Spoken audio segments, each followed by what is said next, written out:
Hello, my name is Hugo Nájera and I'm gonna be talking about the globalization of soccer, how soccer has changed about the in the past years, and I'm gonna be talking about technology in soccer.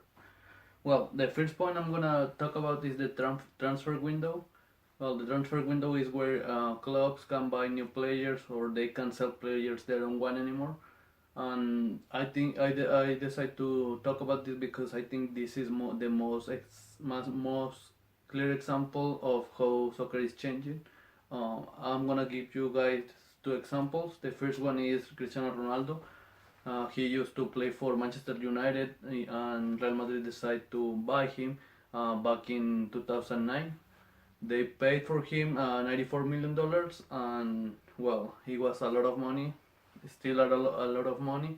But Cristiano Ronaldo has proven himself before because he won the Premier League, which is the league for England.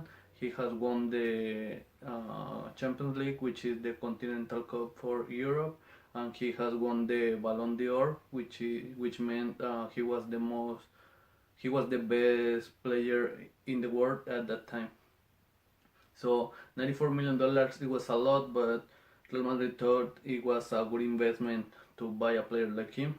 So it made sense after seeing what he achieved with Manchester United to wanting to buy a player like him. The second example I'm gonna give you guys is Philippe Coutinho. Well, this is a Brazilian soccer player. He plays for Liverpool right now, and Barcelona tried to buy him this past summer, and they offered for him $80 million, which is a lot, still a lot. But Liverpool said no, we don't want to sell Philippe Coutinho for $80 million.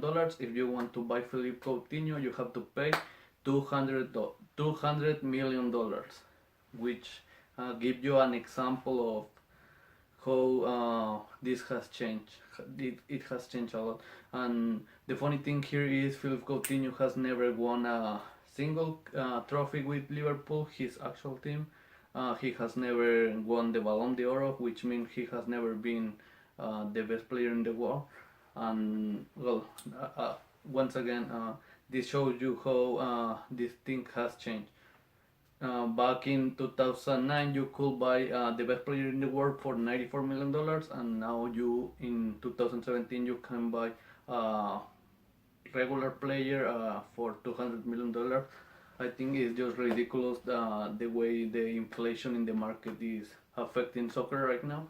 So that's why I decided to talk about this because I thought it was very interesting how this has been changing.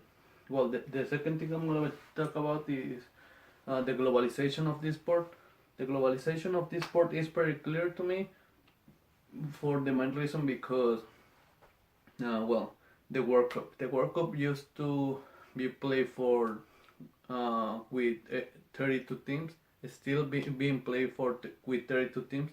But this is going to change in the next World Cup. Not this one, which is next year. No, in the next one, which is gonna be in Qatar in 2022, it's gonna be changing.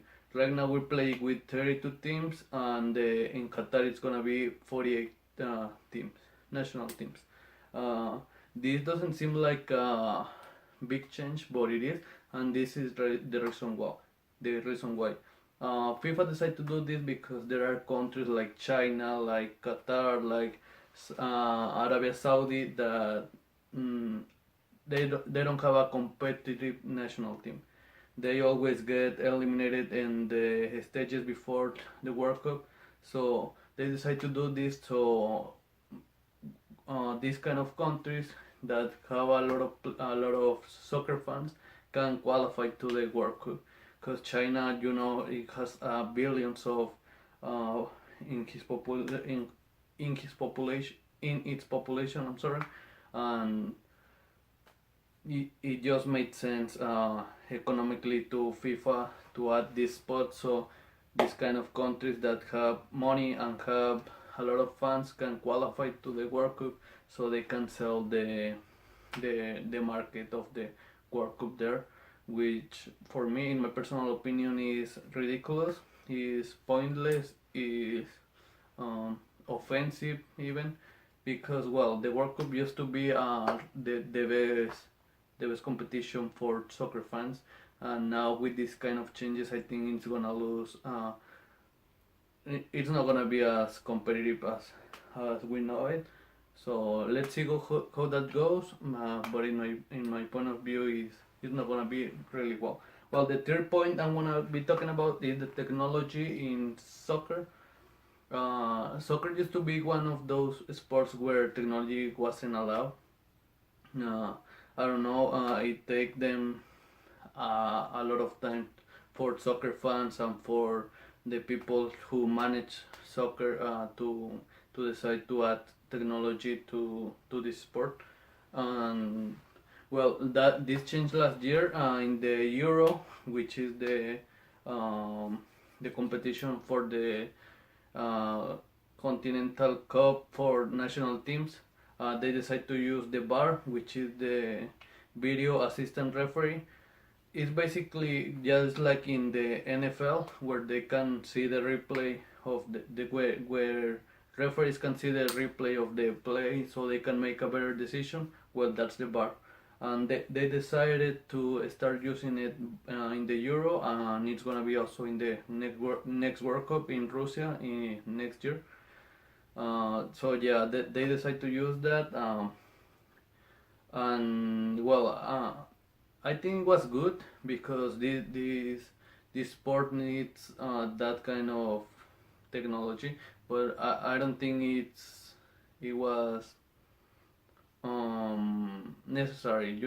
I don't think it was that important. I think there are other aspects of soccer that need more help, need more attention. Like for example, the transfer window. I think they have to do something about that because it's crazy. Their clubs and teams are wasting that much money in soccer players. But yeah, technology it's here. Technology is now in soccer, and well, we're gonna have to wait and see how it goes. Apparently, in the Euro was a success. It didn't change a lot. We're gonna have to wait and see. But yeah, well, those are my 3 points. Those are the three things I think it shows how soccer is changing, how soccer is. I wouldn't say evolving because I think making decisions just because of the money is affecting the sport. And well, we're gonna have to wait and see if anything changes with this new version of the World Cup, and we're gonna have to wait and see if technology stays or they just kick it out.